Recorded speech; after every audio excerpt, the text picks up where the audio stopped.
All right, I am so excited for you all to listen to this episode of Forward Thinking Founders. Before we get started, I just wanted to let you know that we are officially starting an email list as we have some big plans for the podcast, and we'll be telling people on the email list first and probably only the people on the email list. So feel free to sign up and get on the email list at f20r.com. That's F as in Frank, 20R as in red.com, and I'll see you over there. All right, how is it going, everyone? Welcome to another episode of Forward Thinking Founders, where we're talking to founders about their companies, their visions for the future, and how the two collide. Today, I'm very excited to be talking to Mark Lutter, who is the creator of the Charter Cities Institute. Mark, welcome to the show. How's it going? Good. Thanks for having me on. Yeah, thanks for coming on. I remember when I first kind of came across what you were working on, my mind was blown. It seems like a whole another world that I knew nothing about until, a few weeks ago, and now I get to talk to, one of the foremost experts. So I'm very excited.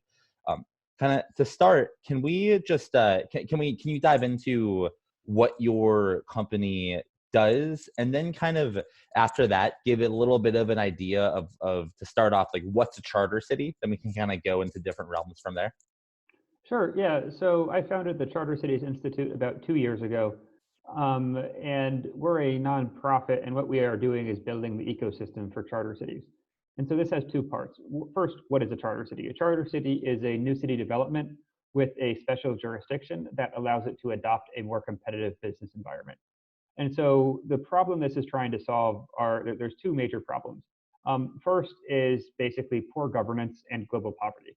So, right, a lot of the world lives in countries that have a lot of red tape, strong regulations that make it very difficult to start businesses, to create wealth. And then the second aspect is, and so this keeps a lot of people poor. There's currently just under 1 billion people living on less than $1 a day, and the majority of the world's population lives on less than $10 a day. And the other thing that this is trying to solve is urbanization. So there's over 70 million new urban residents annually. They're primarily concentrated in Africa and Asia.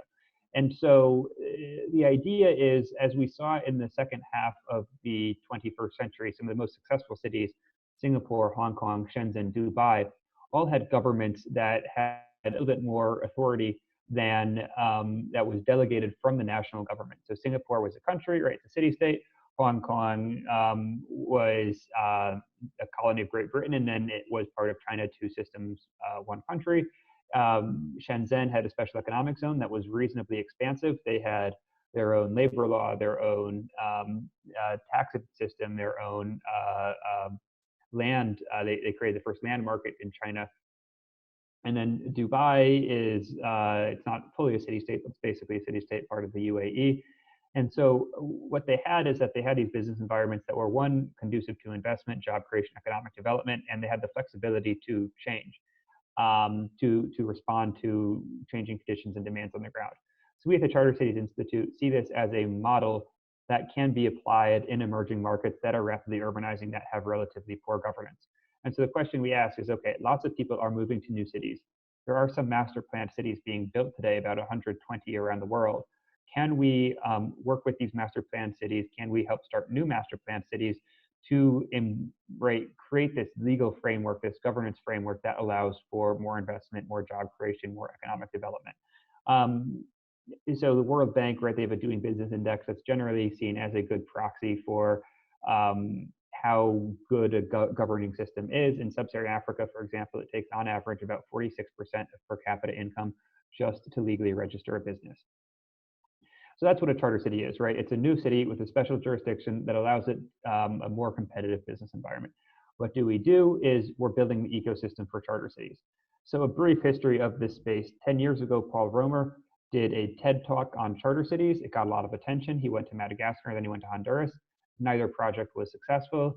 And then he stopped talking about it publicly, and all the momentum died, except for this small pocket of largely techno-libertarians out in San Francisco, sort of affiliated with the Seasteading Institute, but there were a number of projects on land that fit in that vein. Unfortunately, none of those projects were successful. And so what we saw is that there were a lot of learnings to be had, but there was no general conversation being had. And we wanted to reach out to these other potential partners, including new city developers, the people building new cities, governments, investors, policy experts, to really create this general momentum that will not make charter cities dependent on single people and single places. And so what we're trying to do is basically affect social change by getting this powerful idea out there to inspire people to, if they're building a city, to think about governance reforms, or maybe to think about the possibility of building new cities, charter cities that have these better legal frameworks to accelerate economic development. And what we've realized in doing this is that there's also a demand for specifically some of these governance services. So thinking like, okay, what does it actually mean to create a legal system from scratch, right? How do you create a property registry, a business registry? How do you create labor law? How do you make that flexible to ensure with changing conditions, you can respond to them to make sure that labor standards exist and are enforced, but still flexible enough to create employment and generate productivity increases. And so what we've begun doing a little bit more recently is a project we're working on this year and hope to release next year is a Charter Cities Handbook, looking at all of the different potential reform areas, looking at the benchmarks for best practices, how to implement them, how to integrate with them with the latest technology. So, we're building the ecosystem for charter cities, getting all these different stakeholders engaged, involved, and then we've started to basically provide some of these more specific governance services and thinking about how to create these legal systems from scratch. Okay, so I have so many questions, so many ways that we can dive in. But before we do all of that, I'm really intrigued to hear, how did you get into this? Where does your interest lie in regards to charter cities? And I'd love to hear just a little bit of the origin story for the institute. Sure. Yeah. So I got interested in charter cities about 10 years ago. I heard a talk, and in it, there was a guy whose name is Michael van Natten. He's a Dutch lawyer who married into a Somali clan and tried to build basically a charter city in Somalia. Fun fact, it was a free port, right? A port that has a different legal system. Now there's two free ports in Somalia, one in Somaliland, the other in, I believe, Berbera, which I think is regular Somali. I don't remember. So that sort of got me down the rabbit hole. There was a small community of interested parties, these techno-libertarians who are really enthralled with the big ideas of, how do you create these new governing systems? How do you make them more conducive to economic development? I went to grad school. I did a PhD in economics at George Mason University.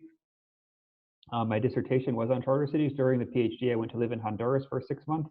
Honduras has and had charter cities legislation on the books, so I was hoping to get closer to the action. But unfortunately, they weren't exactly moving very quickly, so I came back, finished my dissertation. Afterwards, I worked a year at an asset management firm that was investing in charter cities.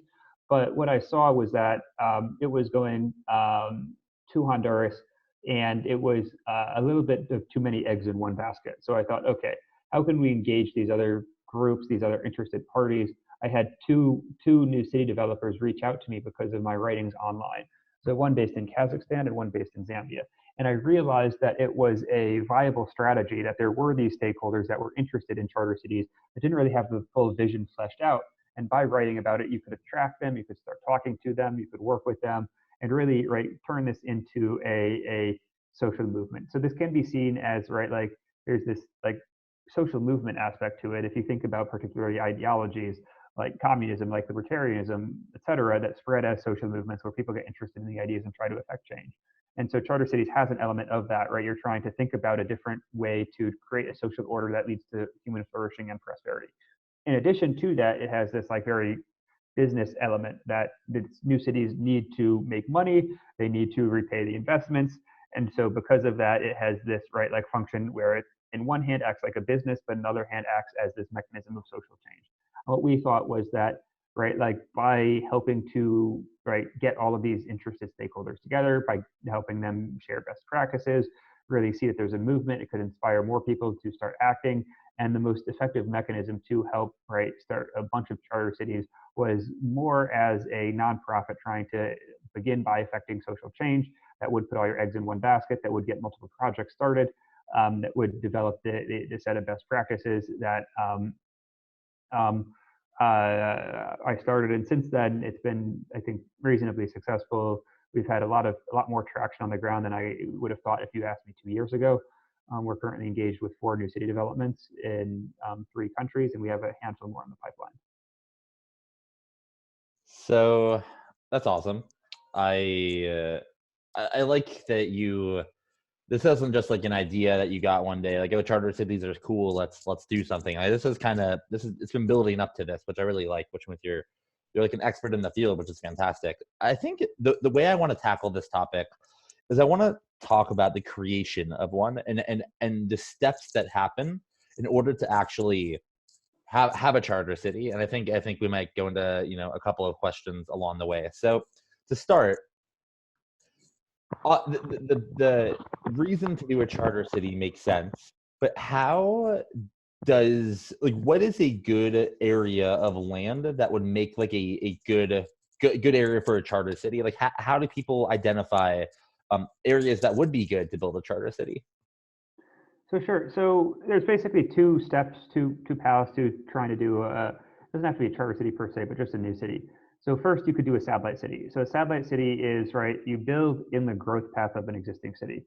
Why is that good? It's good because you cut down on infrastructure costs. You can piggyback off the infrastructure of the airport, off infrastructure of the port, the roads, the railway, whatever it is. And infrastructure tends to be very capital intensive, so it's cheaper because of that. The flip side is it's much more difficult to acquire a large amount of land because the land is more expensive because you're closer to the city. The second mechanism you could do is to do a new city in the middle of nowhere. There, the advantage is land is relatively cheap. The disadvantage is the infrastructure costs are much higher. So you have to build your own port. You have to build your own airport. You have to probably build roads to the nearest population center. It's harder to get people to move because when you start, there is nothing there. So if you're in an existing population center, it's easier to get people to move because there is a labor market. If you're in a new city, then it's much more difficult. The advantage is you can scale up much bigger because you can acquire much larger chunks of land. So that's the first step, is basically land acquisition, and those are the 2 stages for the process. In addition to land acquisition, you want to talk with the government and figure out what type of legal framework is politically possible in that country. And so you could go at the administrative level, which a lot of countries have special economic zone laws, and see if it's possible to apply the special economic zone law and maybe tweak it a little bit to make your city a better place to do business. The other option is to get legislative buy-in, which is more politically challenging, but allows for a deeper set of reforms and a more competitive business environment than just administrative action would typically allow. And this requires building our relationships with the legislators, with the government, having a debate that hopefully ends with this law that says, okay, within this area, you have this separate set of legal requirements that can make it a much more competitive place to do business. And so, those are the 2 key aspects. You need the land, and you need the political buy-in and the laws. So after you get those, then it's sort of implementation. And what does that look like? With regards to land, what it looks like is basically figuring out what infrastructure do you need? Building those roads to increase connectivity, building the port if it's a new city, building the airport. And then it requires thinking about what is that anchor tenant? What are the first businesses and companies to move there? So typically what we recommend is, find existing industries in the country, and then if there's still demand for those industries, just build that industry. So if the country has a lot of textile plants, then build another textile plant.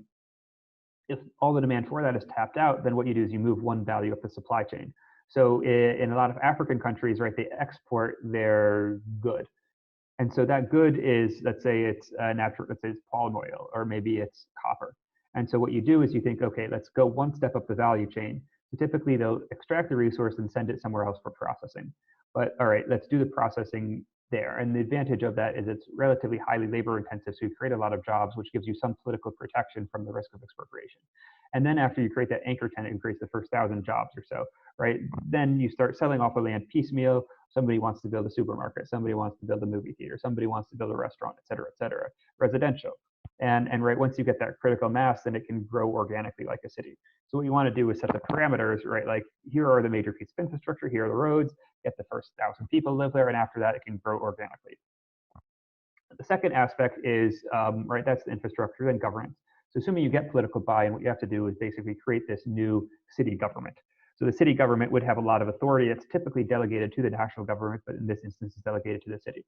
So this would be things like creating an education system. It would be things like creating labor law, creating a business registry, creating a property registry, and making these things very easy to do to attract the businesses that would then create the wealth in the city.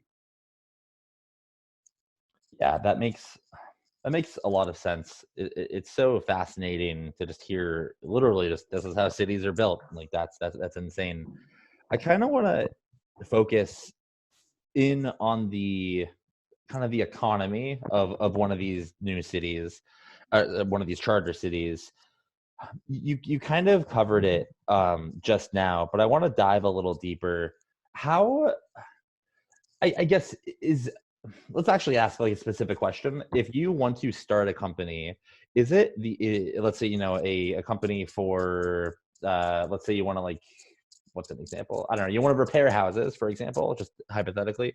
Is doing that in a charter city a really good idea because it's so new and it's like ripe for innovation? Is it bad because like it's like not fully popular? Like, how do you think about entrepreneurship within these cities, and not just entrepreneurship, but just like an economy? Like, how does the economy get going, and how does it grow when a city is just being birthed? Sure. So with regards to, let me answer the second question first. So like how to think about the economy is thinking about, right, like the city produces a lot of things, but it's you want to plug into the regional economy. Sometimes you don't, sometimes you just might want to like, right, Dubai doesn't really plug into the regional economy except with finance. But generally you want to be part of this broader value chain. Why? For two reasons. One, it insulates you from political risk a little bit, in that if you're trading with everybody in the region, if you get hurt, they get hurt, and that allows for a little bit more um, political leverage to reduce the risk that the government comes and expropriates you or limits that um, special jurisdiction. And so then second is just that within the local economy, it becomes a little bit easier to scale. So if you look at, for example, how most East Asia became rich, right? They worked their way up the value chain. So you start at something like textile manufacturing. So you make t-shirts, right? It's pretty simple, it's pretty easy, it's labor intensive. Then you go to maybe shoes. It's a little bit more difficult. Then after shoes, you go to bike parts, and then bikes, and then car parts, and then cars, and then electronics, and then airplanes and like microprocessors, really at the top of the value chain. And so thinking about, right, how do you scale this up is what is going on in the existing economy, right? Plug into that. Go maybe one step up the value chain to start creating some, because a lot of Africa, for example, there's not much industrial capacity going on. So start looking at the natural resources, thinking about how you can add industrial capacity to value-added natural resources that is typically being done maybe in South Africa or maybe in Europe or maybe in China, right? And then you start there, and then what happens is you create these clusters, right? The technical economics term is called agglomeration effects. So you create these clusters. So then let's say it's palm oil. You have a bunch of people who are really skilled in palm oil manufacturing. So then you see some people say, okay, here's a business opportunity.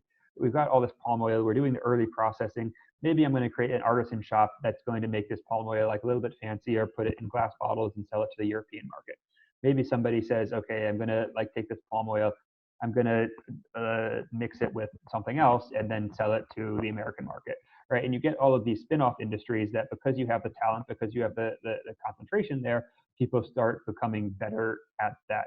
And then as a city grows, maybe you think, okay, now we're good at palm oil manufacturing. Maybe we also add copper manufacturing or copper processing. Maybe you add textile manufacturing, right? You figure out whatever it is, that value chain to the global economy, and you work your way in there and you scale up. And the second question you asked was how to think about entrepreneurship. And so this is sort of twofold. It's one, like if you have an existing business in the city, does it make sense, or in the country, does it make sense to relocate to the charter city? The answer is maybe, but probably not, right? Like if you have an existing business and you've already handled a lot of the regulations, maybe you want to move to the charter city for lower taxes or better service provision. Like in a lot of emerging markets, power is not reliable. So, right, like charter city has reliable electricity, so maybe you want to move there because of that. But really, a lot of the growth opportunity is these new jobs, these new opportunities that come. So, right, if you look at emerging markets, there's actually higher rates of entrepreneurship in emerging markets than in the US. Why? It's because a lot of like the people who are selling fruit by the side of the road, they are entrepreneurs, but they're unable to scale. And so a lot of times they're unable to scale because the businesses aren't, they're in the informal sector. So they might be able to hire two other people to do, right, like have banana stands or whatever it is, but you can't get 10, you can't get 50. So the really good entrepreneurs are trapped in this informal sector, at least a percentage of really good entrepreneurs are trapped in the informal sector. And so what the charter city would allow is, right, these entrepreneurs, maybe it starts off with there being like 500 fruit stands in the city, but there's four entrepreneurs who are really good who end up buying up all the competition and become much more efficient. And they're happy because they make more money. The previous fruit stand provider are happy because now they have much more reliable incomes that aren't subject to this like day-to-day variation based on whether people buy their fruit. And the economy improves in efficiency. So I think the biggest, right, like the biggest value add will come from these people who were previously relegated to the informal sector who are able to unleash their entrepreneurial talents because the barrier to joining the formal sector has been so greatly lowered. Yeah, that all makes sense for sure. Something I want to kind of shift to is news of that actually happened today. That is, I think, in this realm. I mean, obviously, you know more about this than I do, but cul-de-sac, just launched or just kind of came out of stealth mode today, which is this city that is going or neighborhood city that's going to be built in Tempe, Arizona, which is, just so everyone knows, is literally 10 miles south of from where I live, which is pretty exciting. But they just kind of announced this out of the blue, and now I'm thinking about where do I want to live? In fall of 2020, I want to live there. So I'm kind of curious, like almost to get your advice. How should I think about moving to? Is this a charter city? Is it a city? Is it like are these going to be more common buildings like cities within cities? I'm curious just how you think about this cul-de-sac thing. Sure. So I wouldn't call it a charter city. I don't think they're pushing any type of legal and regulatory reform. So that's the key that we look at for charter cities, basically substantial legal reforms that can improve the business environment. Um, within it's my understanding is that they're building for 1,000 people. So what right, like I'm not sure I'd call that a city. I'd call that a right, like really cool neighborhood that I think would be a very nice place to live. I like walkable streets.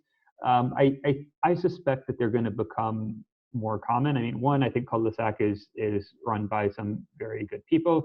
I think they're very competent, so I think they're going to grow pretty rapidly and try to build a lot of these. And then two, if you look at the trends that they're tapping into, I mean, San Francisco, for example, proposed a few months ago to, I believe it was Market Street, turn like 2 miles of Market Street into a walkable area to ban cars on that. We're seeing this move away from cars towards more walkable streets, towards this more, I don't know, pedestrian friendly environment that, in my opinion, is generally a good move. I think if we look at like how cars influence city behavior just from cars themselves, which basically have a lot of free real estate in terms of parking in cities, to how they make lots like parts of cities unwalkable and are sort of antagonistic to pedestrians, to how the existence of cars have led to these massive highways that have often gone through low income, typically minority neighborhoods that have really destroyed the neighborhoods and caused these negative long term consequences. I think right moving towards this more walkable, human-centric environment is good. I suspect we'll continue to see that, and I think making sure that right, like is plugged in. The challenge is making sure that there's still access to the existing labor markets. So right, cities are basically large labor markets. The productivity of people increases in cities because they have access to all of this other talent, and so they can become more specialized. And so making sure that we get these communities that still allow this access to these broader environments to become productive citizens is important. Got it. So you said there are a lot, not just one charter city. There's several charter cities around the world. I'd be intrigued to hear about one that I don't necessarily want to ask for your favorite one, because I'm sure you like a lot of them, but like one that kind of sticks out to you. And if you can explain kind of the name of the charter city and what about it sticks out, I'd love to hear about one specific city. Sure. So I wouldn't say these are charter cities yet. These are might be called charter cities projects. So the first one is in Zambia. The CEO reached out to me almost 3 years ago now, It's called Nkwashi. So it's about 30, 40 minutes outside of the capital, outside of the central business district of Lusaka, the capital of Zambia. It's on 12 square kilometers. It's being built for 100,000 residents. They're turning it into a university town. They're starting university this spring.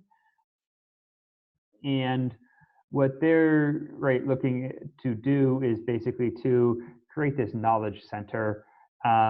And we're currently negotiating with the Zambian government, the Zambian Development Agency, for a memorandum of understanding to look at what administrative steps could be taken to make it the Nkwashi, as well as other areas, more conducive places to do business. So we that's a project I'm really excited about. The first people are moving in this year. We went there about a year ago and then 6 months ago, and it was really cool to see all of the progress that was happening. And so that's one that's quite interesting, though. Unfortunately, the legal regime has been a little bit slower than we had originally hoped.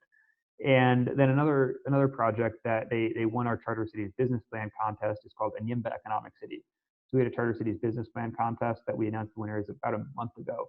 And the first place was Enyimba Economic City. It's 95 square kilometers, being built for 1.5 million residents in Nigeria.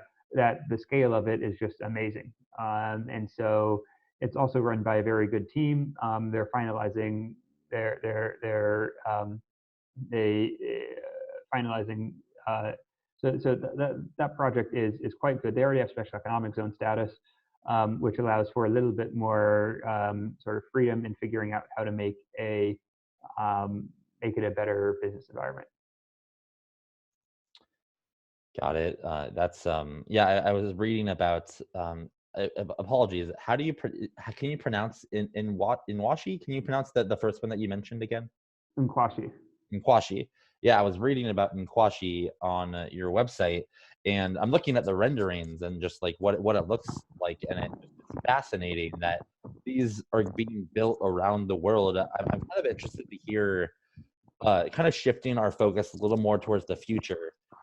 What does what do charter cities mean for the future?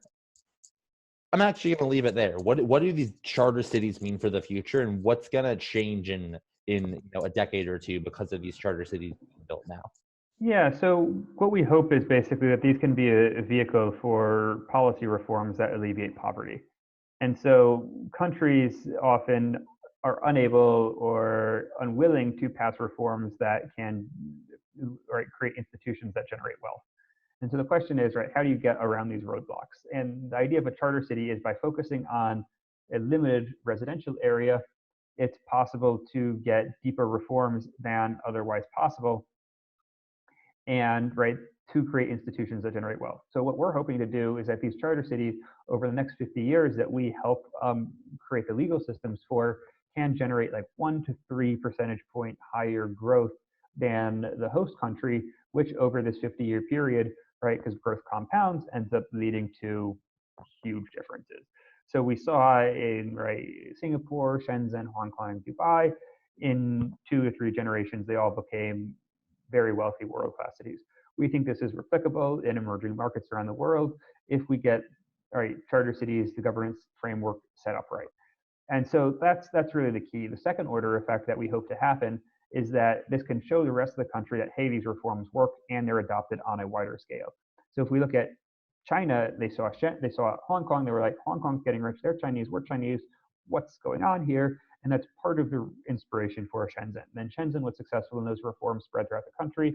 It lifted about 800 million people out of poverty. And so we're hoping that, Africa is too far away. So they see Hong Kong, they see Shenzhen. They don't, the cultural distance is a little bit too high for it to click. But what we think is you get 1, 2, maybe 3 success stories in Africa, and they see, oh, that's going really well, Like if you're Tanzania and you see Zambia, you're like, Zambia is not smarter than us, we can do this better. So then they start one. And you see that sort of mechanism hopefully spread. That allows for a lot of these charter cities to be built, to be developed, that can help shift the narrative, generate economic growth, and lift tens of millions of people out of poverty. That's interesting. So it's a one of the primary goals or potential outcomes of charter cities is alleviating poverty. That's powerful. That's super powerful.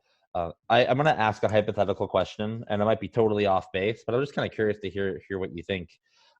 If someone, let's say, San Francisco was 10 times bigger, and all the areas in San Francisco were gigantic, and someone said, you know what, we're going to put a charter city in the Tenderloin, and we're going to find the highest potential, like the people that that can be. We're going to find a certain amount of people in the Tenderloin, put them in the charter city, and build something there. Is that can you also alleviate poverty in that type of environment, or how does that work in areas of the states that are not doing too hot? So that's a tricky question. What we're focusing on emerging markets primarily because there's a lot of urbanization happening, so people are moving to cities, and second because it tends to be a little bit easier to get political buy-in in emerging markets than in high-income countries. The U.S. I think is unlikely to pass substantial reforms to allow local areas. And even if the U.S. did, right, if we're talking about a lot of low-income countries, you get good institutions, you might have 20x changes in income, right? Going from $1,000 to $20,000. In the US, if you get the best institutions, if you're really optimistic, then you might get a 2x change in income, which, right, it's a lot, but like 2 versus 20, it's an order of magnitude difference. I still think that charter cities could be used to help alleviate some of the state challenges. So I wouldn't really focus on charter cities per se. If we look at San Francisco, one of the challenges is high housing costs. So how does this fixed, right? Like legalize housing. I mean, I'm a YIMBY, right? Like if you build a lot more houses, the houses will be less expensive, and some of the homeless people will then have high enough incomes to go live in houses. Second, what you want to do is, and I'm not an expert on any of this per se, but right, like make sure that you provide good like mental health services, good services to homeless people and potentially homeless people to decrease the funnel of homeless people. So if there are people who might be on the verge of being homeless, right, like figure out programs that are able to help them. And the challenge is, right, you want this strong feedback loop from the body making decisions to the body that to the people being governed, the governing body to the people being governed, so that when the governing body benefits from making good decisions and the people being governed. The challenge is, at least in some U.S. cities, that sort of feedback loop has been broken. So in San Francisco, it's basically been captured by this homeowning, right, like elite who have seen their value of their homes go up by $100,000 every year over the last 10 years. And they've basically captured the city government, and because they've captured it, have prevented new homes from getting built, as well as sort of see the tech industry as the cause of the problem, and so have adopted several anti-tech regulations that make it harder to start companies. Recently, there was like a office of new technology where if you start a new technology like Uber or Airbnb, then you have to go get it approved. So you want to make sure that, right, the governing body has interests aligned with the people being governed, and oftentimes in modern America that sort of relationship has broken down a little bit. And I'm not sure the charter city, I'm not sure is the right way to fix it per se, but there are some analogies in terms of thinking about like what some of the reforms might look like that would make some of these places better to live. Yeah, that makes a lot of sense, and I'm learning as we're going on how all this works, and it is so fascinating. To kind of getting close to rounding out the conversation, I have a couple more questions for you.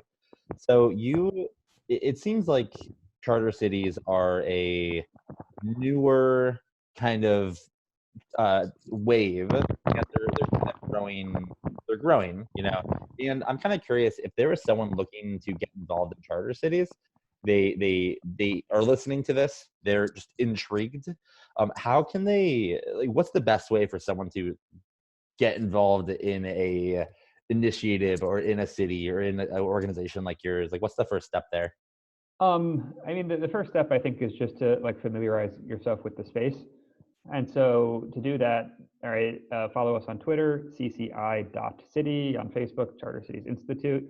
But more generally, right, I think it's a very good space to be in because it's the very early stages of a space that's going to be huge. And so I think this was Eric Schmidt's quote. He told it to like Sheryl Sandberg. When somebody asks you to get on a rocket ship, don't ask what seat you're going on, just get on. And I see the charter city space as a potential rocket ship, right? It's solving a huge problem. There's immense amount of wealth to be created. There's immense amount of value to be created. And so after that, I would ask, like, what are your specific skills?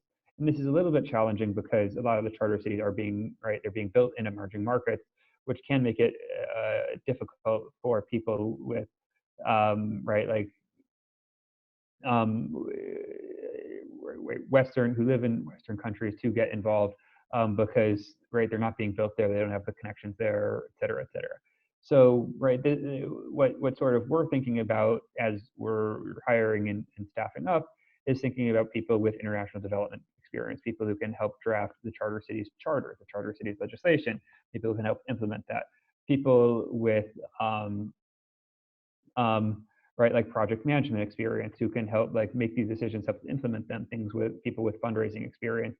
There's also investment opportunities. Some of the charter cities are raising money now or will be soon in the future that need to be capitalized. And there isn't a like typical standard capital model for these. I've seen projects go with pension funds. I've seen projects do development things. I've seen projects do pre-sales. So there is the opportunity to right like start creating capital streams for these projects. There's the opportunity to lead projects. There's the opportunity to do potentially sales, to do some of the technology products are related with charter cities. So there's a whole wealth of opportunities. I'm typically happy to answer emails if you want to email me and ask questions about what those opportunities might be. It's well, I'll leave this as a list as a filtering mechanism for the listeners. My email is publicly available, but you have to go find it if you actually want me to answer your questions. I like that. I feel like there is the people that know how to just find emails. They just they have the tools. Are always just you can tell they're like a little more techy or crafty or a little bit more of a hustler. Because almost anyone's email is available if you just look and use tools. Cool. Well, I have one more question for you before we wrap it up. This is a new type of question that I ask, but I've done it for the last couple of guests and I've thoroughly enjoyed it. So I'm going to ask you, what you're doing is innovative and it's new and it's probably hard. And oftentimes when you're starting something new, sometimes you need a little help, whether it's, spreading the word about something or referring a customer or a potential hiree. So my question for you is, and you can take some time to think if you want, or you can answer on the spot, but how can I and or the forward thinking founder community help you? Do you have an ask that you have for people that are listening that could help you move the needle just a little bit? And if you do, love to hear it so we can help as a community. Sure. So, I mean, the ask is basically, I think the donations. We are a nonprofit, a 501c3. It's tax deductible. Our budget last year was around $500,000.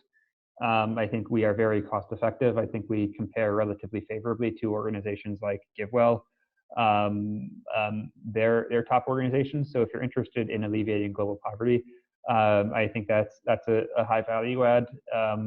Second is just in terms of like signal boosting. I mean, being on this podcast is super helpful, right? This is, like I said, we're trying to build a social movement. So getting people aware, following us on Twitter, on Facebook, on LinkedIn, getting people to engage our content, to share it with our friends.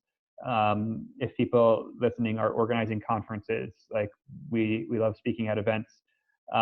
So just really helping to spread the message. And then if you do work in international development or you have some of the skills that I previously mentioned, right, happy to like give you advice on potentially getting more involved in the space and what that would look like. All right, you all heard it there. So if any of that kind of aligns with you, you know the email, or at least you have to find it, and then you'll know the email. Well, thank you so much for coming on to the podcast. this is honestly fascinating stuff. This is a whole nother world that I, again, only dove into as of a few weeks ago when I discovered you. And I just, I think it's awesome. So I appreciate you taking some time and sharing about what you're working on the podcast. And I hope all the success in the world for all these charter cities. Great. Thanks for having me. Great. Thanks for having me. Great. Thanks for